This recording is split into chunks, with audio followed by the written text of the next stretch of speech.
어, 코로나19가 길게 진행되더니만 이제는 장마도 길게 역사에 이래가 없었던 그런 놀라운 장마가 우리를 괴롭히고 있습니다. 좀 어려움이 지속이 되다 보니까 뭔가 이렇게 기대감을 갖기보다는 막연한 두려움이나 또 막연한 절망감이 우리를 좀 찾아오는 것이 아닌가 싶은 생각이 듭니다.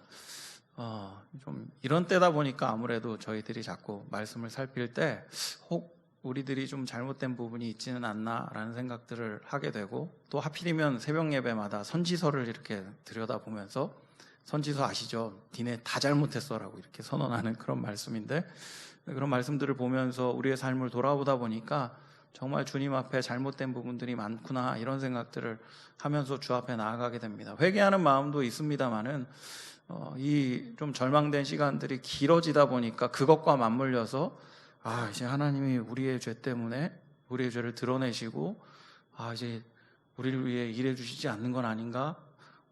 이제 정말 과거의 영광이 우리 가운데 다시 회복이 될까? 예전처럼 모일 수 있을까? 그런 막연한 두려움들이, 막연한 절망감들이 사실 몰려오고 있는 요즘입니다. 표정을 보니까 저만 그런 것 같습니다. 정말 다행입니다. 저는 요새 그런 절망감을 느끼며 지내고 있습니다. 오늘 말씀은 그런 막연한 두려움을 누리고 있을 법한 저와 또 우리 성도님들에게 그런 과정 속에 어떻게 하나님을 바라봐야 되는가에 대해서 귀한 교훈을 주고 있습니다. 막연한 두려움에 빠져 있기보다 여전히 일하고 계시는 신실하신 하나님을 바라보는 믿음의 눈을 갖는 그런 시간이 되기를 원합니다. 요셉이 총리가 된 후에 이제 자신의 정체를 밝히고 형제들에게 흉년이 5년이 남았으니까 가족들을 데리고 애굽으로 내려올 것을 이야기하였습니다. 그리고 이제 그 내용을 바로에게도 이제 전하게 되었습니다. 바로도 형제들에게 얘기합니다. 너희들에게 좋은 땅을 줄 테니까 여기에 와서 살아라. 창세기 45장 17절 18절 말씀을 보면 가나안 땅에 이르르면 너희 가족들을 데리고 와라. 좋은 땅을 주겠다라는 바로의 이야기도 약속도 기록이 돼 있습니다. 기근이 워낙 심각했고 그것을 이미 실감한 요셉의 형제들은 가나안 땅으로 돌아가서 아버지에게 요셉의 소식을 전하고 그리고 요셉이 있는 애굽에 가서 살 것을 요청합니다. 그리고 그 이야기를 들은 이 야곱은 깜짝 놀라면서 아무 말 안 하다가 급히 서둘러 이제 애굽으로 가는 장면을 만나게 됩니다. 오늘 본문 바로 직전에 있는 창세기 45장 26절부터 28절의 말씀은 소식을 들은 야곱의 모습을 기록하고 있습니다. 알리어 이르되 요셉이 지금까지 살아있어 애굽 땅 총리가 되었더이다. 야곱이 그들의 말을 믿지 못하여 어리둥절하더니 그들이 또 요셉이 자기들에게 부탁한 모든 말로 그에게 말하매 그들의 아버지 야곱은 요셉이 자기를 태우려고 보낸 수레를 보고서야 기운이 소생한지라. 이스라엘이 이르되 조카도다. 내 아들 요셉이 지금까지 살아있으니 내가 죽기 전에 가서 그를 보리라 하니라. 이렇게 기록합니다. 마음에 묻었던 아들이 살아있다니 얼마나 기뻤겠습니까? 근데 처음에 그 이야기를 듣고 멍했던 겁니다. 사실 애굽으로 유학을 보냈으면은 유학 보낸 요셉이 성공해서 총리가 됐어요. 그러면 잘 됐구나 하고 기뻐할 만한 내용이지만은 이미 죽었다 생각하고 마음에 묻었던 아들이 갑자기 총리가 돼서 살아났다니 어이가 없는 거죠. 어리둥절한 상태였던 야곱이 요셉이 보낸 수레를 보고서야 정말로 아들이 총리가 되었구나, 살아있구나 라는 마음에 힘을 얻습니다. 그리고 내가 살아있는 동안에 아들의 얼굴 반드시 보겠다라는 결단을 하고 짐을 그냥 아주 신속하게 쌉니다. 당장 가자 이러고 내려가는 거죠. 이해가 가시죠? 죽은 것 같은 아들이 살아있다니 당장 가야 되지 않겠습니까? 짐을 싸고 애굽으로 신속하게 출발합니다. 그런데 가다가 갑자기 멈추는 동네가 있습니다. 오늘 우리가 본문에서 읽었던 브엘세바라는 지역입니다. 1절 상반절을 보면 이스라엘의 모든 소유를 이끌고 떠나 브엘세바에 이르러 그의 아버지 이삭의 하나님께 희생제사를 드리니 이렇게 기록을 하고 있습니다. 좀 이해가 안 가죠? 바로 직전에 있었던 내용을 보면 내가 살아있는 동안 총각을 다투는 것처럼 갑니다. 내가 살아있는 동안에 내가 반드시 반드시 만날 거야. 혹시 가다 죽을 수도 있으니까 그 시간을 최대한 줄여서 지금 당장 갈 거야. 이런 느낌으로 출발을 했습니다. 그런데 브엘세바에 이르르자 그렇게 시간을 아끼면서 신속하게 애굽으로 출발했던 야곱이 갑자기 머뭇거리면서 그곳에서 제사를 드리는 장면이 기록이 됩니다. 왜 그곳에서 갑자기 제사를 드렸을까? 왜 그곳에서 갑자기 멈춰섰을까? 오늘 읽은 본문에 보면 그 이유를 3절에서 발견할 수 있습니다. 하나님이 이르시되 나는 하나님이라 내 아버지의 하나님이니 애굽으로 내려가기를 두려워하지 말라, 이렇게 기록합니다. 그러니까 야곱이 출발은 했어요. 기운차게 딱 출발을 했는데 브엘세바에 딱 당도하자마자 두려운 마음이 든 겁니다. 브엘세바에 딱 가니까 이제 애굽에 진짜 가야 되네 라는 마음이 든 거죠. 애굽에 가는 것이 두려웠기 때문에 그곳에 머물러 하나님께 제사를 했다라고 이야기하는 거죠. 그러면 왜 브엘세바에서 하필이면 애굽에 가는 것을 두려워하게 됐을까요? 먼저는 지리적인 의미가 있다 생각합니다. 나중에 이제 이스라엘 백성들이 출애굽해서 가나안 땅을 정복하고 이스라엘이라는 나라가 딱 확정됐을 때 가장 남단의 도시, 경계를 이루는 도시가 브엘세바입니다. 제일 남쪽 도시가 브엘세바예요. 그러니까 하나님께서 약속하신 땅의 끝자락입니다. 사실 이 야곱이 그의 선조들의 이야기를 듣고 봐왔지 않겠습니까? 이들이 가뭄을 만나거나 기근을 만났을 때 행했던 일은 먹고 살기 위해서 비옥한 땅으로 가는 거였습니다. 아브라함도 기근을 피해서 애굽에 내려간 바 있고 이삭도 기근을 피해 다른 지역으로 옮긴 바가 있습니다. 그런데 그럴 때마다 어려움을 겪죠. 하나님께서 약속하신 그 땅을 떠날 때마다, 하나님이 지정해 주신 그 지역을 떠날 때마다 어려움을 겪었다라는 사실을 야곱은 잘 알고 있어요. 그러니까 이제 하나님의 약속의 땅의 끝자락에 딱 접어든 순간 이곳을 벗어나면 이제 하나님이 약속하신 땅을 벗어나는 건데, 그것을 벗어나 때로는 좀 화를 입었던 애굽이라는 지역으로 들어가게 되는 건데 어떡하지? 두려운 마음이 들었던 거죠. 그래서 그때 그 두려운 마음을 가지고 하나님 앞에 나아갔다 생각할 수 있습니다. 또 하나 예상해 볼 수 있는 것은 이제 그 지역을 벗어나서 정말 애굽 땅으로 가야 되는데 그 애굽으로 가는구나라는 그 인식이 생김과 동시에 생각났던 것이 있는 거죠. 죄요. 충분히 추측해 볼 수 있다 생각합니다. 여러분, 야곱이 원래 이제 아버지가 있던 헤브론으로 돌아올 때 얼마나 괴로웠습니까? 라반의 집에서 도망치듯 나왔지만 또 그 아버지 집으로 돌아가는 길도 만만하지 않았습니다. 왜냐하면 에서가 기다리고 있으니까요. 내가 잘못을 저질렀고 에서 형이 눈 시퍼렇게 뜨고 살아있는데 날 죽이려고 기다리고 있으니까 얼마나 두렵습니까? 자신이 저지른 죄의 문제가 해결되지 않은 채로 어딘가로 이동하는 것이 얼마나 두려운 일인지 이미 피부로 깊이 경험한 사람이 야곱이었습니다. 그런데 이제 이들이 요셉을 만나러 가요. 그런데 염려가 되지 않겠습니까? 나는 만나서 좋은데 얘네들은 어떡하지? 아들들을 이렇게 쭉 둘러보는 거죠. 쟤네들이 팔아먹었다는데, 죽이려고 그랬다는데, 그렇게 미워했다는데, 이거 가면 분란 일어나는 거 아니야? 죄의 문제가 해결되지 않았는데, 갈등이 해결되지 않았는데 이걸 어떡하지? 그래서 제사를 드리는데요, 여기 보면 희생의 제사라는 표현을 씁니다. 물론 이 당시에 율법이 지정되지 않았던 상황이기 때문에 희생 제사가 죄에 대해 연관된 제사였는지 알 수는 없습니다만은 이 창세기를 모세가 기록했다라는 것을 염두에 둔다면 희생 제사는 주로 죄와 연관된 제사거든요. 그러니까 이 야곱이 다분히 죄를 염두에 두고 제사를 드렸다라는 것을 알 수가 있습니다. 그러니까 그 죄에 대해 염두에 두고 주님께 아뢰는 거죠. 하나님, 이제 내가 내려가 아들 만나는 것은 너무 기쁘고 행복한 일이긴 하지만 우리의 죄의 문제가 해결되지 않았습니다. 형제 간의 문제, 또 아버지와 아들 간의 문제가 온전하게 해결되지 않았는데 주님, 정말 내려가도 괜찮은 겁니까? 이러면서 희생 제사를 드리는 것이죠. 충분히 납득이 됩니다. 하나님 앞에 두려운 마음을 가지고 이 상황 속에서도 하나님이 일해 주실 것인가?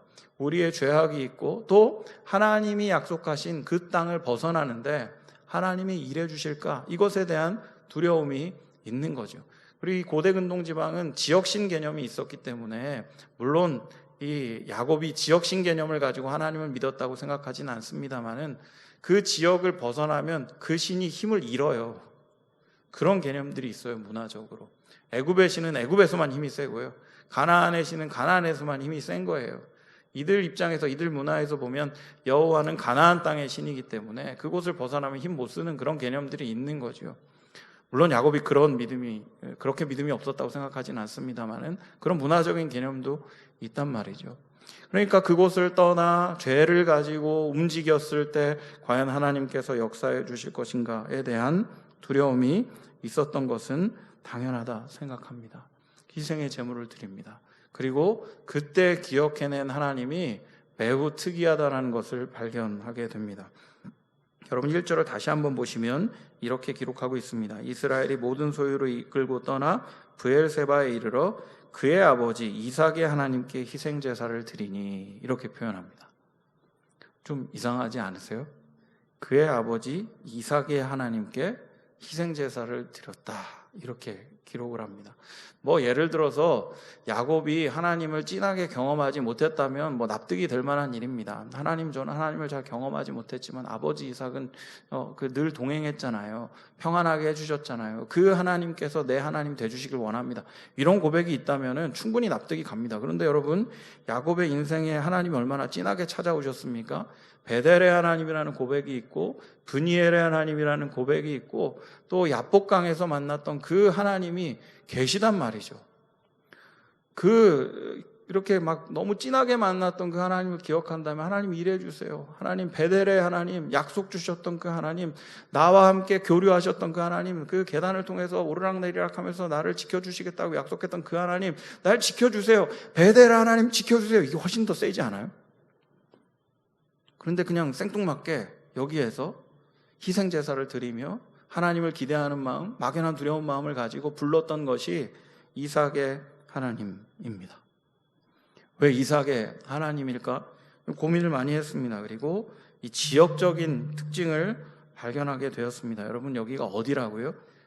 브엘세바입니다. 이 브엘세바는 이삭에게 있어서 매우 중요한 그런 지역입니다. 창세기 26장에 보면 이 브엘세바와 관련된 이삭의 이야기가 기록되어 있습니다. 이때 이삭도 흉년을 만났습니다. 그리고 식량을 구하기 위해서 원래 애굽으로 내려가려고 했습니다. 여러분, 이 당시에 가뭄이 들면 주로 애굽으로 갔어요. 왜냐하면 애굽은 나일강이 있어서 물의 어려움을 겪지 않거든요. 물로 어려움을 겪는 도시가 아니에요. 그러니까 가뭄이 들면 애굽으로 가는 게 되게 상식적인 것처럼 통용되던 시대입니다. 그러니까 이 아버지 이삭도 원래 가뭄이 들었을 때 애굽에 가서 식량을 구하려고 했던 그런 상식적인 선택을 한 거죠. 그런데 하나님께서 막으십니다. 하나님께서 막으시면서 그랄 땅에 머무르라고 얘기하세요. 그곳에 머무르면 내가 너에게 복을 주겠다. 그곳에 머물면 번성의 복을 주겠다. 너희 민족의 복을 주겠다. 이렇게 약속을 하셨습니다. 하나님의 말씀에 이삭은 순종했고 정말 그곳에서 복을 받았습니다. 그런데 그때 범죄하죠. 그랄 왕이 와가지고 이렇게 보는데 자기가 볼 때 아내가 너무 이뻐요. 저도 그런 범죄할 가능성이 되게 높은 사람이에요. 아내가 너무 이뻐요. 자기가 볼 때는. 딴 사람이 볼 때는 안 그랬을 수도 있는데 자기가 볼 때는 너무 이뻐요. 그래서 아버지와 똑같은 죄를 짓습니다. 그 지역 사람에게 아내라고 얘기를 하지 않고 누이라고 이야기를 해요. 그래서 자칫 그 지역의 왕이었던 아비멜렉이 아내를 범할 뻔한 일이 생깁니다. 물론 다행히 나중에 아내라는 게 밝혀져서 그것에서 벗어나게 됩니다만은 여튼 그런 죄를 저지르게 됩니다. 그런데 그럼에도 불구하고 하나님께서는 이삭의 가정에게 100배의 복을 주셨고 그리고 그랄 땅에서 계속 지냅니다. 너무 많이 복을 받으니까 이제 그랄 땅에서 쫓겨나요. 야, 너네 너무 세졌어. 떠나. 그래서 떠나죠. 우물 팝니다. 그때부터 이제 우물 파는 거예요. 2번이나 양보를 하고 르호봇에 이르러서야 드디어 우물을 얻게 됩니다. 다툼이 없는 우물을 얻게 되고 그때 브엘세바에 가서 하나님께 제사를 드립니다. 하나님, 드디어 나에게 평안을 허락해 주시는군요. 그리고 그곳에서 다시 한번 우물을 파서 그곳에서 정착하고 평안을 누립니다. 그리고 그곳에 있을 때 자신들을 내쫓았던 그랄 왕 아비멜렉과 또 군대 장관이 와서 평화협정까지 맺게 되는 은혜를 누리게 되는 거죠. 그런데 이것을요 기억할 수밖에 없어요, 야곱이. 왜냐하면 26장 바로 직전 25장에 보면 야곱과 에서가 태어났다라는 기록이 있습니다. 그리고 26장 끝물에 보면 에서가 가나안 여인과 결혼하였다, 이방 여인과 결혼하였다, 그래서 근심이 됐다라고 얘기해요. 그러니까 이 그랄 땅으로부터 브엘세바에 있었던 이 모든 일을 사실 야곱과 에서가 함께 경험한 거죠. 하나님께서 그랄 땅에 머무르라고 했을 때 복을 얻었고, 죄를 범하였으나 그러나 그럼에도 불구하고 복을 주시고 브엘세바까지 인도하셔서 결국은 평안케 하신 하나님, 사람에게 비록 흠이 있고 연약함이 있었지만 그럼에도 불구하고 복을 주시고 성실하게 일하셔서 그 언약을 지키신 그 하나님을 묵상하며 이삭의 하나님을 부르는 거죠. 브엘세바에서 그의 아버지가 그 연약함 속에서 복을 누렸던 그 하나님을 기억하면서 비록 내가 연약하고 두려워 막연한 두려움 속에 빠져 있지만, 죄의 문제가 해결되지 않았지만 마치 아버지도 죄악 중에 하나님의 복을 얻어 결국 평안까지 이르렀던 그 하나님, 평안을 주셨던 그 하나님을 기대하며 하나님을 불렀던 것이 아닌가 생각해 봅니다. 두려움과 동시에 과거에 일해 주셨던, 나의 아버지에게 일해 주셨던 그 동일한 평안을 구하는 거죠. 그때 하나님 일해 주셨으니까 그와 동일하게 아버지에게 역사해 주셨던 그 역사를 저에게도 허락해 주십시오라는 간절한 마음, 두려움을 가지고 주님께 제사를 드렸던 것이 아닌가 싶습니다. 그리고 그 제사에 하나님이 반응하십니다. 3절 4절 이렇게 응답하십니다. 하나님이 이르시되 나는 하나님이라, 내 아버지의 하나님이니 애굽으로 내려가기를 두려워하지 말라. 내가 거기서 너로 큰 민족을 이루게 하리라. 내가 너와 함께 애굽으로 내려가겠고 반드시 너를 인도하여 다시 올라올 것이며 요셉이 그의 손으로 내 눈을 감기리라 하셨더라. 이렇게 기록합니다. 여러분, 여기서 주목해 봐야 될 것은 3절 하반절인데요, 내가 거기서 너로 큰 민족을 이루게 하리라 라는 약속입니다. 왜 굳이 이 약속을 하셨을까요? 브엘세바의 약속이 이 약속이에요. 이삭이 브엘세바에서 하나님께 제사를 드렸을 때 하나님께서 자손의 번성에 대한 약속을 주셨어요. 하나님이 그 마음을 알고 브엘세바에서 이삭이 부르짖을 때 약속했던 그 약속을 다시 한번 떠올리게 하시는 거죠. 내가 알고 있어. 내가 그때 그렇게 약속했어. 너에게도 동일한 약속을 줄게. 이삭에게 일했던 내가 너에게도 동일하게 일해줄게 라는 약속을 주시는 거죠. 그리고 그 막연한 두려움 속에서 아마도 그 약속의 응답을 들었겠지만 정말 하나님 일해 주실까? 라는 그 의심을 가지고 애굽으로 내려갔을 때 하나님의 신실하심을 야곱은 발견하게 됩니다. 이제 애굽으로 내려갔어요. 그리고 감격의 만남을 가지게 되었습니다. 그리고 이 요셉이 아버지에게 이야기해요.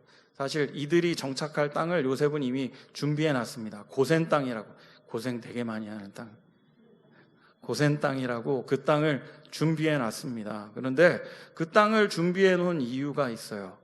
요셉이 아버지에게 이렇게 이야기합니다. 창세기 46장 31절로 34절의 말씀인데요, 이제 아버지를 만났으니까 자기에게 제일 가까운 애굽왕 바로를 만나서 이제 인사를 해야 되지 않겠습니까? 그리고 왕은 좋은 땅을 주기로 약속하지 않았어요? 그러니까 땅을 받아야 되는데 요셉은 고센 땅에 갔으면 좋겠는 거예요. 그리고 그 이유를 이렇게 설명합니다. 창세기 46장 31절 34절 요셉이 그의 형들과 아버지의 가족에게 이르되 내가 올라가서 바로에게 아뢰어 이르기를 가나안 땅에 있던 내 형들과 내 아버지의 가족이 내게로 왔는데 그들은 목자들이라 목축하는 사람들이므로 그들의 양과 소와 모든 소유를 이끌고 왔나이다 하리니 바로가 당신들을 불러서 너희의 직업이 무엇이냐 묻거든 당신들은 이르기를 주의 종들은 어렸을 때부터 지금까지 목축하는 자들이온데 우리와 우리 선조가 다 그러하니이다 하소서. 애굽 사람은 다 목축을 가증히 여기나니 당신들이 고센 땅에서 살게 되리이다 얘기합니다. 요셉이 모든 땅을 통치하던 총리였기 때문에 애굽 땅의 상태를 다 알지 않았겠어요? 딱 봤을 때 고센 땅이 목축하기 좋은 땅이에요.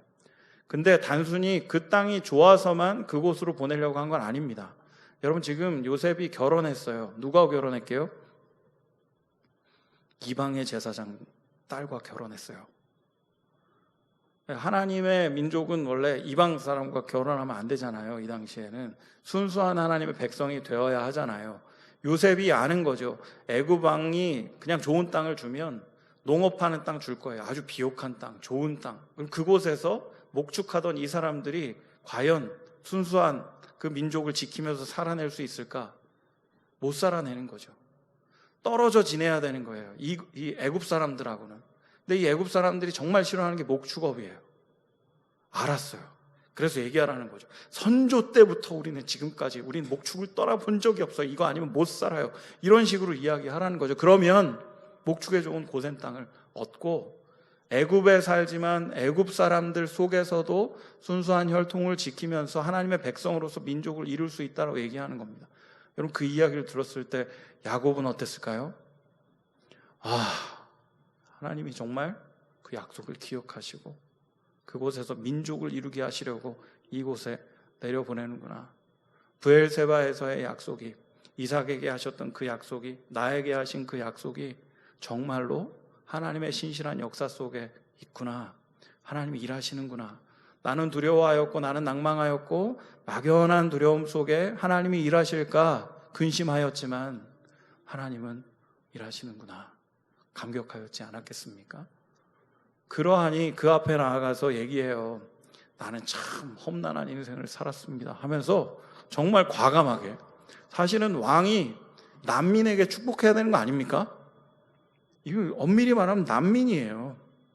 시민권도 주고 그러면서 내가 너희들을 축복할게 이렇게 돼야 되는데 야곱이 난 험난한 인생 살았는데 내가 축복하겠습니다 하면서 애굽의 왕을 축복하는 모양을 보이는 거죠. 하나님이 일하실지 않을지 두려워했던 그 야곱은 하나님의 신실하신 그 역사를 보면서, 일하심을 보면서 오히려 그들을 축복하는, 하나님을 온전히 확신하며 하나님을 선포하는 인생으로 변화되었다라는 것을 오늘 말씀은 우리에게 명확하게 보여주고 있습니다. 사랑하는 여러분, 이 시대가 아까 초두에 말씀드렸던 것처럼 참 막연한 두려움을 주는 시대인 것 같습니다. 시편 14편에서 다윗이 고백한 것처럼 하나님을 모르는 사람들은 하나님이 없다라고 확신하면서 이야기합니다. 교회에서 무슨 질병이 생겼다 그러면 밑에 막 진짜 득달같이 달려들어서 막 댓글 다는 사람들 보면 정말 전 정말 걱정이 돼요. 그분들이 나중에 주님 앞에 서게 될 텐데 이분들은 어떻게 할까, 이런 걱정이 듭니다. 그런 시대에 살고 있습니다. 그리고 이 기간이 너무 길어지다 보니까 정말 하나님께서 다른 걸 원하시나, 우리를 심판하시나 막 이런 염려도 드는 것이 사실입니다. 그런데 하나님께서 오늘 말씀을 통해 우리에게 이야기하십니다. 우리의 염려와 상관없이 하나님은 일하십니다. 하나님은 신실한 약속을 가지고 우리 구원의 백성들과 함께 하나님의 나라를 이루시겠다라는 그 신실한 약속을 가지고 지금도 성실하게 일하시고 지금도 힘있게 역사하시는 분이라는 것을 기억할 필요가 있습니다. 그분을 확인하기 위해 해야 될 일이 있어요. 하나님, 예전에 저에게 그런 은혜 주셨잖아요. 그 은혜가 지금 나에게도 임하게 해주세요. 과거의 하나님으로 그치는 것이 아니라 그 하나님이 지금 나의 현재 하나님이 되게 해주세요. 기도할 때 하나님은 일하심을 보여주실 것입니다. 여러 차례 말씀드립니다마는 저희는 너무 하나님을 과거에 묶어놔요. 신앙 얘기할 때 그러잖아요. 청소년 애들 막 이렇게 은혜 받고 오면은 탁 쳐다보면서 그래 너무 좋다, 나도 은혜 받았으면 좋겠다, 이런 분 거의 없어요. 죄송해요, 우리 교회는 거의 그래요. 다른 교회에서 보면 그래요. 야, 나도 그랬어. 한때야. 야, 불타고 나면 남는 게 뭔지 알아? 숯덩어리. 나는 숯덩어리야. 니네도 숯덩어리가 될 때가 있어. 뭐 이렇게. 죄송합니다. 과거에 하나님 묶어두는 거죠. 과거에 하나님 묶어놔요. 과거에 나에게 그렇게 일하셔서 근데 지금은 아니야. 성경에 하나님 보면서 얘기하죠. 다윗의 하나님이 있어. 그래, 다윗 때 그렇게 역사하셨어. 나의 하나님 아니야. 요셉에게 하나님 역사하셨어. 나의 하나님 아니야. 지금 내 하나님 아니야. 그런 마음이, 믿음 없음이, 연약함이 우리 가운데 있지 않습니까? 야곱이 보여주는 거예요.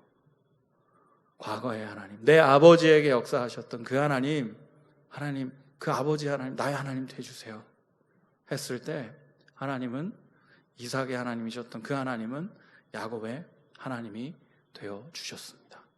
하나님은 과거에 계실 뿐 아니라 현재에도 미래에도 동일하게 우리와 함께 하시고 일하시고 역사하시는 분이심을 믿으시는 시간 되길 원합니다. 그 하나님 앞에 나아가 은혜를 구하고 나를 붙들어 주셨고 나를 감격하게 하셨고 나를 인도하셨던 그 하나님이 여전히 인도하시고 앞으로도 인도해 주실 여호와 이레의 하나님이심을 고백하며 주 앞에 나아가는 우리 모두가 되기를 주님의 이름으로 축원드립니다.